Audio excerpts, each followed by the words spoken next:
नमस्कार दोस्तों, देश की नरेंद्र मोदी सरकार की तीसरे कार्यकाल का पहला बजट और निर्मला सीतारमण ने रिकॉर्ड तोड़ते हुए अब तक वित्त मंत्री के रूप में सर्वाधिक बजट पढ़ने का अपना दायित्व पूरा कर लिया है। अब जब भी देश का बजट आता है लोगों के सामने तो दो ही चीजें लोग देखते हैं कि आम और मध्यम वर्गीय परिवार पूछता है कि क्या सस्ता हुआ, क्या महंगा हुआ, और सरकारी कर्मचारी यह पूछता है कि हमें क्या बचत होगी टैक्स में।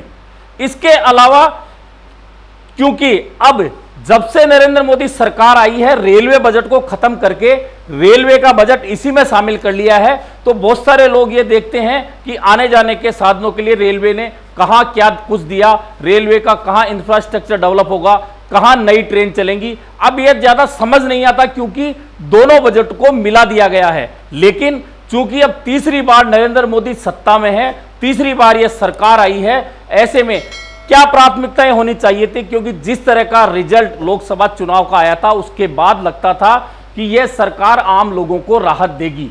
लेकिन पूरा बजट अगर आप देखेंगे, नजर डालेंगे तो कहीं कोई बहुत बड़ी राहत अगर मिली हो जनता को, ऐसा नजर नहीं आता।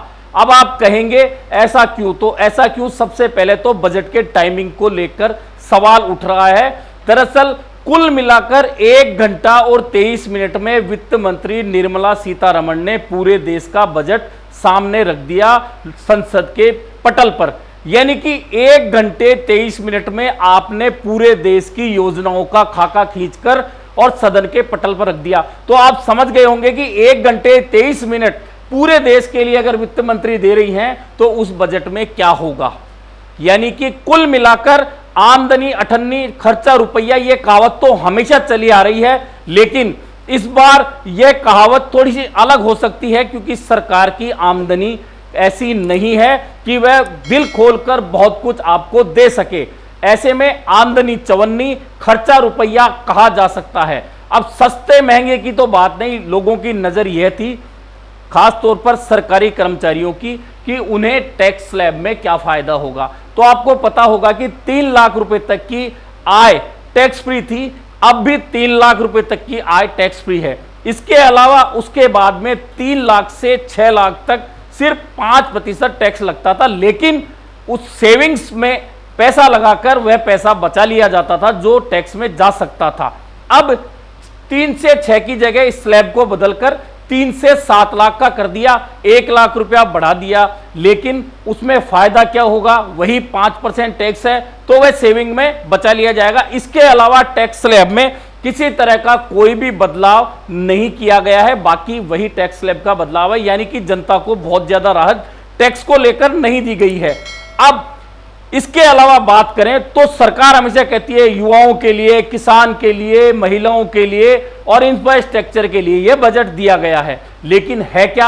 अब किसानों की मांग जो है बहुत लंबे समय से चली आ रही है और हिंदुस्तान का सबसे बड़ा आंदोलन आज भी चल रहा है। भले ही शंभू बॉर्डर से दिल्ली तक किसानों को नहीं आने दिया जा रहा है और उन्हें हरियाणा बॉर्डर पर रोका जा रहा है, मांग वही है एमएसपी की, लेकिन एमएसपी इस बजट में भी नहीं दिया गया है। हालांकि घोषणाएं की गई है बड़ी बड़ी किसानों के लिए, लेकिन मुख्य मांग एमएसपी है और एमएसपी की मांग को नकार दिया गया है, यानी एमएसपी किसानों को नहीं दी गई है।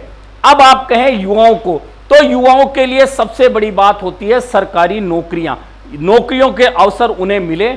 और आपको पता है कि पिछले 7-8 सालों में बेरोजगारी की दर हिंदुस्तान में सर्वाधिक चल रही है, लेकिन अभी तक भी नौकरियों को लेकर सरकार का फोकस शायद नहीं है।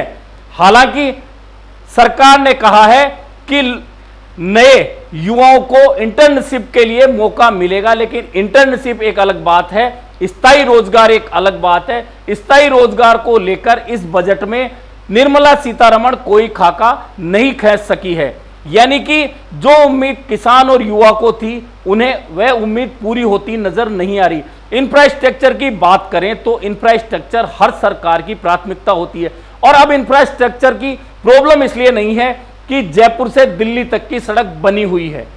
अब अगर उस सड़क को 4 लेन से 6 लेन करना है या 8 लेन करना है तो उसमें दिक्कत नहीं आती, तो इंफ्रास्ट्रक्चर मजबूत होता जाता है। लेकिन एक नई सड़क बनाई जाती है तो समस्या वहां होती है। ऐसी बहुत सारी नई योजनाएं इस सरकार ने कहीं भी बजट में पेश नहीं करी है बहुत ज्यादा, कि किस तरह से इंफ्रास्ट्रक्चर मजबूत होगा। अब आप बात करें तो जिस तरह से विपक्ष आरोप लगा रहा है बजट के बाद में कि सरकार ने खुद को बचाने का प्रयास किया है, क्योंकि आंध्र प्रदेश विशेष राज्य का दर्जा चाहता था, क्योंकि आंध्र और तेलंगाना अलग होने के बाद में नई राजधानी अमरावती बनी है। विशेष राज्य का दर्जा चाहता था, बिहार विशेष राज्य का दर्जा चाहता था। तो यह बात तो केंद्र सरकार ने स्पष्ट रूप से मना कर दी थी कि विशेष राज्य का दर्जा बिहार को भी नहीं मिलेगा, आंध्र को भी नहीं मिलेगा। लेकिन चूंकि 16 और 12 28 सांसद वाली पार्टी, 2 पार्टियां हैं जिनके सहारे केंद्र की मोदी सरकार चल रही है, ऐसे में सीधे तौर पर उन्हें नाराज भी नहीं किया जा सकता था। तो अब अगर विशेष राज्य का दर्जा नहीं दिया जा रहा था तो उन्हें क्या दिया जाए, तो बजट में बिहार को 58,900 करोड़ का पैकेज दिया गया है। यानी कि विशेष राज्य का दर्जा नहीं देने पर बिहार के जो दल नीतीश कुमार पर निशाना साध रहे थे, कहीं ना कहीं नीतीश कुमार को, जेडीयू को बोलने का मौका दिया है कि 58,900 करोड़ का पैकेज बिहार को मिला है, जिससे माली हालत सुधर सकती है राज्य की। ऐसे में नीतीश कुमार को खुश करने का प्रयास किया गया और विपक्ष का यह आरोप सही भी नजर आता है। अब आंध्र प्रदेश की बात करें तो चंद्रबाबू नायडू के हिस्से में 15,000 करोड़ आए हैं, और अमरावती चूंकि उनकी नई राजधानी है, अब नई राजधानी को डेवलप करने के लिए 15,000 करोड़ केंद्र सरकार ने दिया है आंध्र प्रदेश को। यानी कि सरकार बचाने के लिए जो 28 सांसद वाले 2 दल हैं, उन दोनों दलों को यह पैसा दिया गया है ताकि वे खुश रह सकें। और अब बजट के बाद में वे दल कह भी रहे हैं कि हमारे राज्य के विकास में केंद्र का महत्वपूर्ण योगदान रहने वाला है। हालांकि विपक्ष का निशाना अभी भी दोनों सरकारों पर है कि उन्होंने केंद्र सरकार को तो बचा रखा है, लेकिन अपने राज्य को नहीं बचा पा रहे, अपने राज्य का विशेष दर्जा नहीं ले पा रहे। और अब स्टेट स्तर पर, क्योंकि बिहार में अब चुनाव आने वाले हैं, ऐसे में उन्हें 58,900 करोड़ का पैकेज देकर एक तरह से बिहार में आधारशिला रखने की कोशिश की है चुनाव में जीतने की भाजपा ने, जेडीयू ने।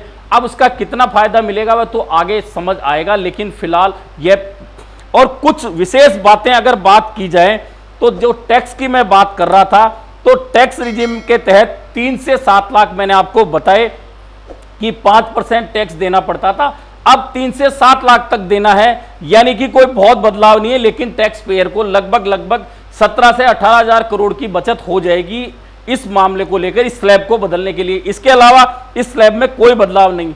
अब कहेंगे सस्ता क्या हुआ, सरकार ने सस्ता क्या किया, तो सस्ता वह हुआ है जो आम आदमी रोजाना ना तो खरीदता ना कोई मतलब होता है। यानी कि कैंसर की दवा सस्ती हुई है, सोना चांदी सस्ता हुआ है, प्लेटिनम सस्ता हुआ है, मोबाइल फोन और मोबाइल चार्जर, ये ऐसी चीजें हैं जिन्हें लोग रोज नहीं खरीदते या रोज काम नहीं आता, यह सस्ता हुआ है। एक्सरे मशीन सस्ती हुई है, सोलर सेट सस्ते हुए हैं, लेदर और सी फूड सस्ते हुए हैं। यानी कि आम जनता को बहुत ज्यादा राहत महंगाई से नहीं मिलने वाली है। लेकिन महंगा क्या हुआ है, टेलीकॉम के सामान और प्लास्टिक प्रोडक्ट। यानी जो ऊपर जो सस्ता किया गया है वे उसके निर्माण में जिन चीजों का प्रयोग होता है उन्हें महंगा कर दिया गया है। यानी कि एक हाथ से दो और दूसरे हाथ से पैसा वापस निकाल लो, यह रास्ता सीधा सीधा अपनाया गया है। हां, युवाओं को एक मौका जरूर मिला है, लेकिन वह कैसे मिलेगा पता नहीं। केंद्र सरकार ने कहा है, वित्त मंत्री ने, कि 1 लाख सैलरी जिसे मिलेगी पहले साल, पहली नौकरी जो करेगा, तो उसे सरकार 15,000 की 3 किस्तें देगी ईपीएफओ में रजिस्ट्रेशन कराने पर।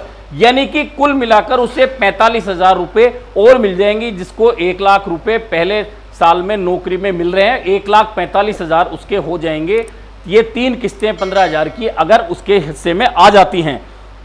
अब इसके अलावा एग्रीकल्चर की बात है कि सबसे बड़ी मांग किसानों की चली आ रही है एमएसपी की, और लंबा आंदोलन चल रहा है, सैकड़ों किसानों की जान जा चुकी है, लेकिन शायद केंद्र सरकार उसे बहुत गंभीरता से नहीं ले रही।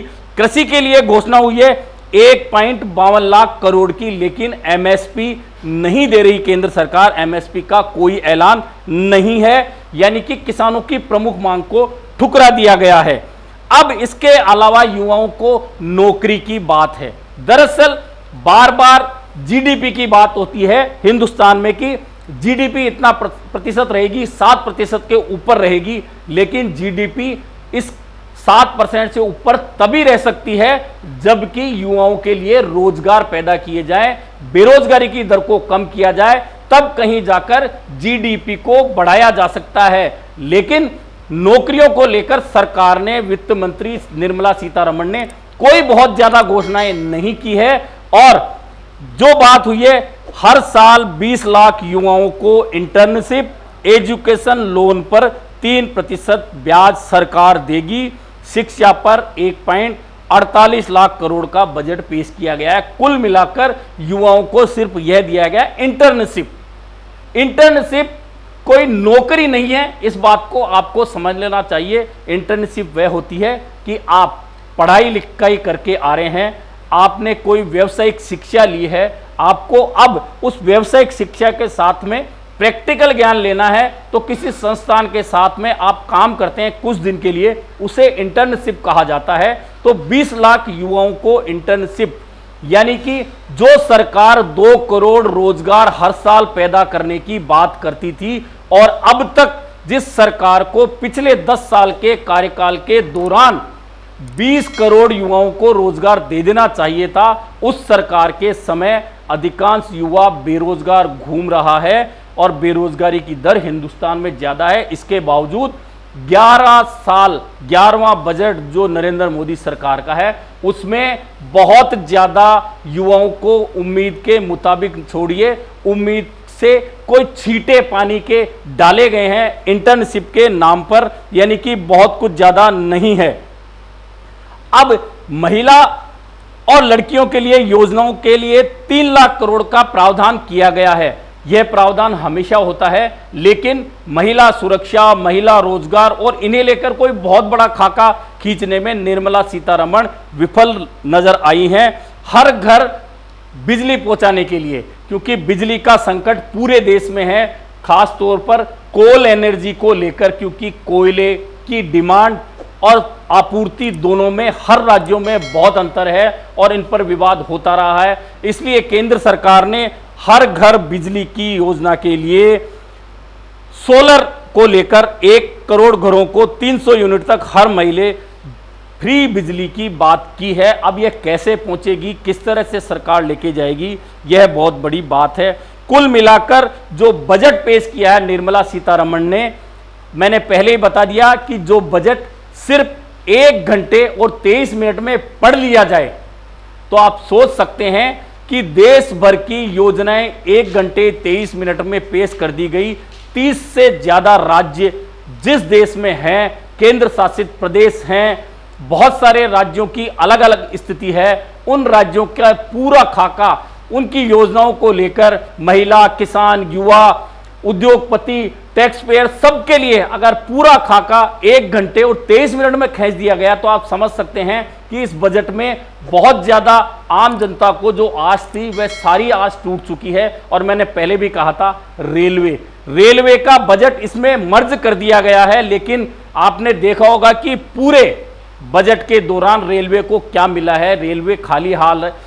दरअसल रेलवे का निजीकरण तो शुरू हो चुका था, आपको पता है कि रेल दी जा चुकी है, बहुत सारी रेल पर आपको अडानी का नाम नजर आने लगा है, हवाई अड्डों पर अडानी का नाम नजर आने लगा है। और विपक्ष का आरोप है कि कुछ उद्योगपतियों के लिए सरकार काम कर रही है। तो इस बजट को देखने के बाद भी आपको यही लग रहा है, खास तौर पर एमएसएमई, अगर बेरोजगारी सबसे ज्यादा बढ़ी है तो उसका एक ही कारण है कि एमएसएमई का मतलब समझिए जो छोटे उद्योग धंधे होते हैं जिनके अंदर 1-2 लोगों से लेकर 10 से 15-20 लोगों तक रोजगार मिलता है, और उस एमएसएमई को एक आदेश ने लगभग मारने का काम कर दिया था। आपको पता होगा, राहुल गांधी लगातार कह रहे हैं कि पूरे देश में एमएसएमई और छोटे व्यापारी मार दिए गए हैं, गला दबा दिया गया है, वही स्थिति रही है। आपको पता होगा लोकसभा चुनाव से पहले एक आदेश आया था एमएसएमई के लिए कि छोटे जितने भी उद्योगपति हैं, व्यापारी हैं, उन्हें वे जहां से बड़े उद्योगपतियों से जहां से भी माल लेते हैं, यानी 45 दिन में अपना पूरा उधारी जिसे बोला जाता है वह, या बकाया बोल सकते हैं, उसे पूरा करना पड़ेगा, अन्यथा उनके ऊपर जुर्माना और पेनल्टी लगेगी। उसके बाद में बहुत सारे छोटे उद्योग, खासतौर पर जिन्हें एमएसएमई कहा जाता है, उन्होंने अपना एमएसएमई का दर्जा समाप्त करा लिया था, क्योंकि समझ सकते हैं कि छोटा व्यापारी और उद्योगपति जिसका माल बाजार में उधार में जाता है और वह पैसा एक सीजन से दूसरे सीजन तक वापस आता है, उसके बाद में वह आगे चुकाता है। लेकिन जब 45 दिन में चुकाने की अवधि कर दी गई और उस पर पेनल्टी की बात कर दी गई, तो बहुत सारे एमएसएमई या तो बंद हो गए या उन्होंने अपना दर्जा छोड़ दिया।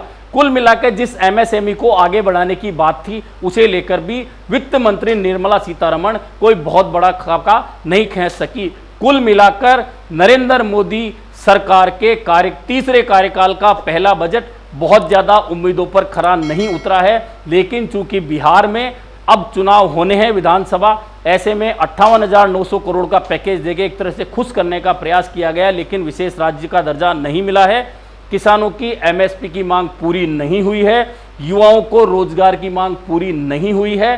कुल मिलाकर घुमा फिराकर 1 घंटे 23 मिनट में निर्मला सीतारमण ने बजट नाम के पन्ने जरूर पड़े हैं, लेकिन राहत की बात महंगाई से हो या अन्य बातों से हो, महंगाई से राहत जनता को फिलहाल मिलती नहीं नजर आ रही है।